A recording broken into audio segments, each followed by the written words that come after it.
It's good to be sitting there playing football this week. You know, you can play and coach a long time and not be in a game like that one Saturday. I think everybody got their money's worth. It was everything that was expected to be. You know, it was a great football game. We were just fortunate enough to make a few plays and come up the winner of the game. You just knew going in it was more like a quarterfinal, semifinal matchup. I still believe that coming out of the game. It's two quality teams, playing each other. It's a very physical game. Game had a lot of change in momentums and different things. And like I said, we was able to make enough plays at the end to win the game. But you'd expect nothing less. Last two matchups for them has been just that type of a game. And to win another overtime game against them, I take my hat off to our guys. Chattanooga's got a great program. They're well coached. They got great players. They do a good job, and they played hard. Played physical. But I take our hat off to our guys. I'm proud of the way we played, the way we handled the adversity we were put in.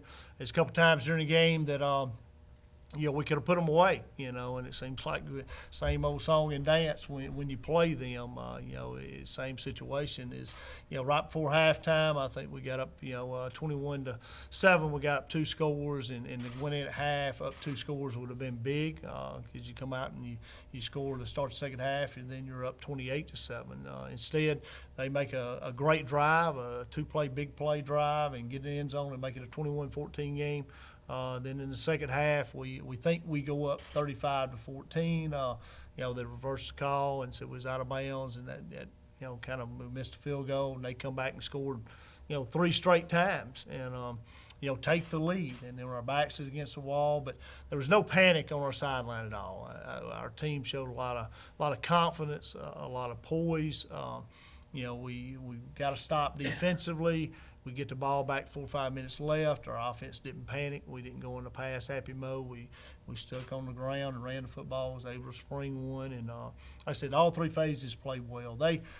Chattanooga probably played, I think, the best offensively they had played against us. I don't think our defense played bad. I think our defense played really good, and they just made some plays. Hey, you play somebody as good as they are, it's hard 3 times in a row to shut them down the way we had, and they made some plays. Houston, the quarterback, made some throws, which he had not made against us. He made some plays with his legs, and they made some opportunistic, plays like the throwback touchdown play was a huge play, and but we was able to make one more play defensively, especially in overtime with Bender's big interception there. That was a big time play at a great time in the game. And then offensively, I think we stuck with our game plan, and we didn't turn the ball over. I think we had the 1 turnover on the interception, the bobble deal, which I think he was, 9 times out of 10, Josh catches that ball, and I believe he was interfered with before he made the attempt. And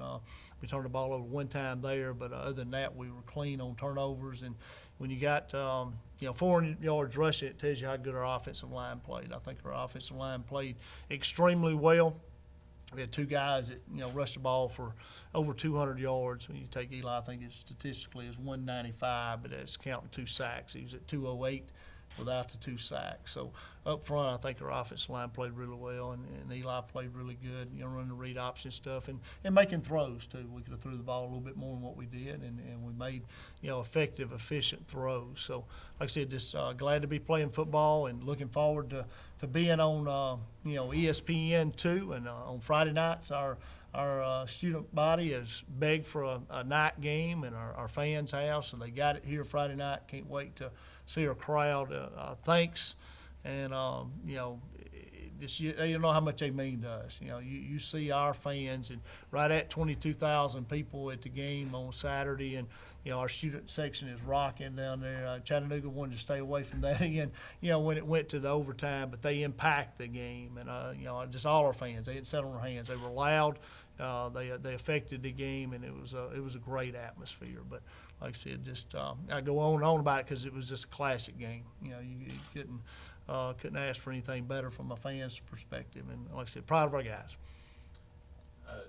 Coach, playing on Friday night, how does that affect your preparation for the week?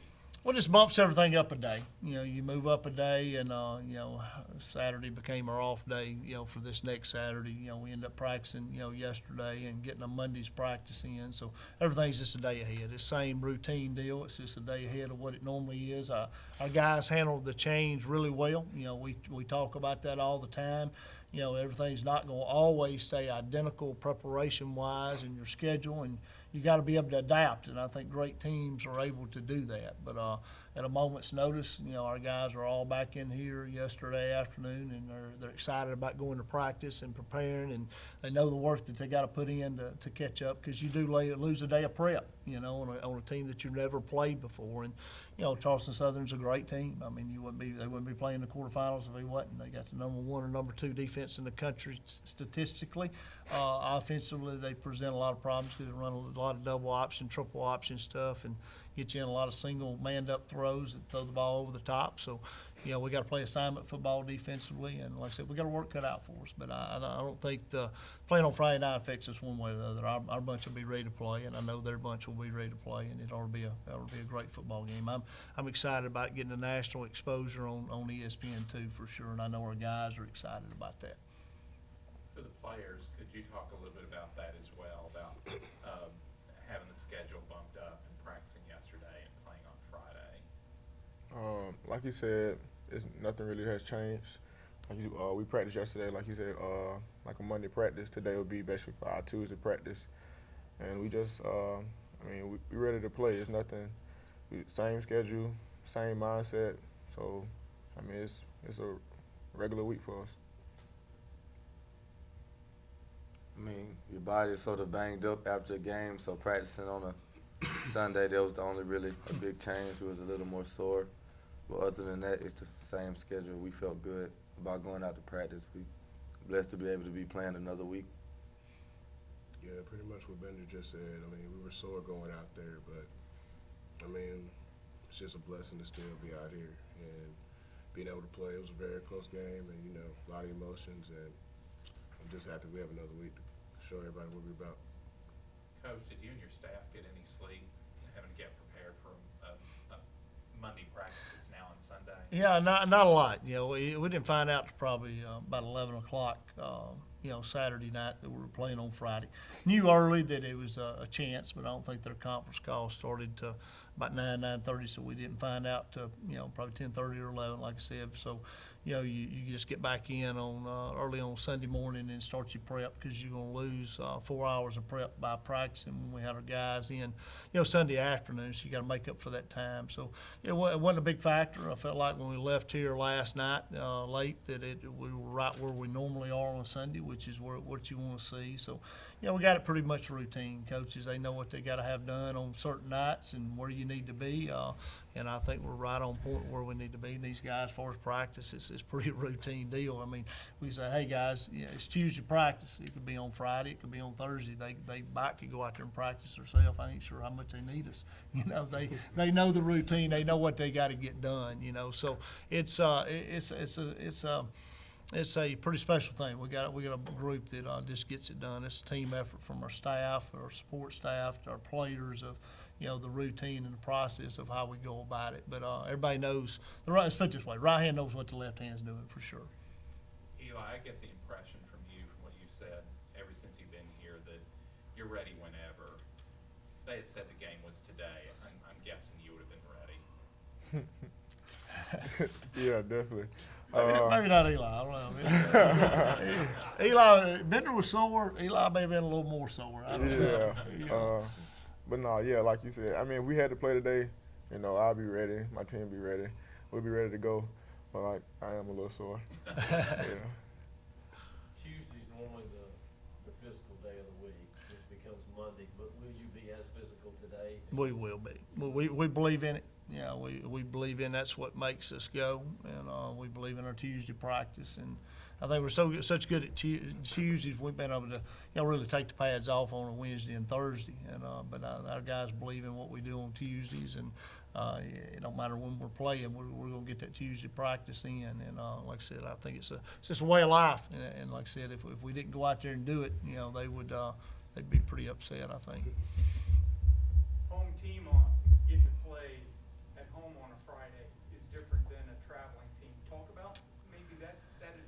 It really is, and this week for most people that's still playing around the country, it's a tough week. I mean, it's finals.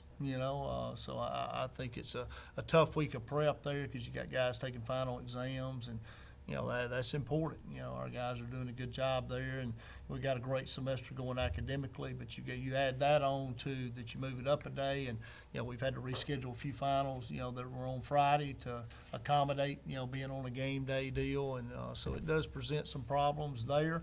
But nothing that can't be managed, and I think it would have been a nightmare to me to have to travel during a final week, especially a day early.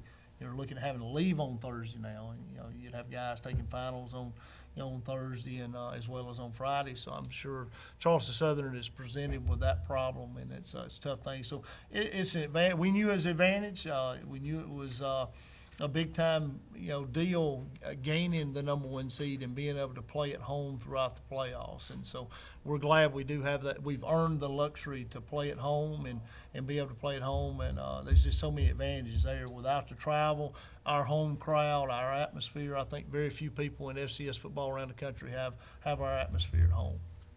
Is this a tricky offense to prepare for, just because I guess they're an option hybrid? So It is. It's a little different. Not quite as foreign to us as what like Citadel would have been. Citadel is an under center, option attack, and we've not seen that at all. Now we've seen variations of Charleston Southern's option attack, but probably nobody relies on it, the way they do. I mean, they rely on it wholeheartedly. They're committed to it. They're committed to running the football and double reads, triple read stuff, and they'll do all three phases. And they'll dive pitch quarterback every time that you line up. You got to play those three phases. And biggest thing, option. I'm an option guy myself. I love it. It puts you in. That's the reason he runs the ball a good bit. I mean, it puts you in one-on-one tackling situations, and it forces you to make open field tackles on the perimeter on great athletes, and I think it's an advantage. So they do a good job of that, and it boils down to fundamentals. I mean, our guys have got to play fundamental football.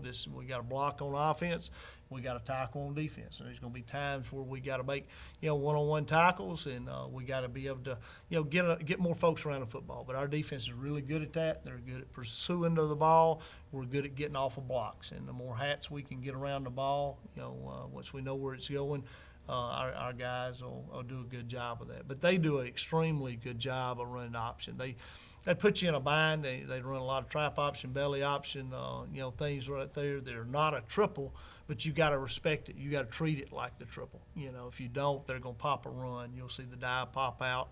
You'll see the quarterback pop out if you don't treat it that way. So our guys have got to play assignment first and then pursue the ball. So, and that's pretty much every snap. And like I said, they do a good job of throwing the ball at the top too. They know they're going to get you one-on-one, with option attack. So they do a really good job of taking advantage of that and throwing the ball down the field and making you have to defend that. So, but our guys have got a good beat on it, and it's going to be a good football game.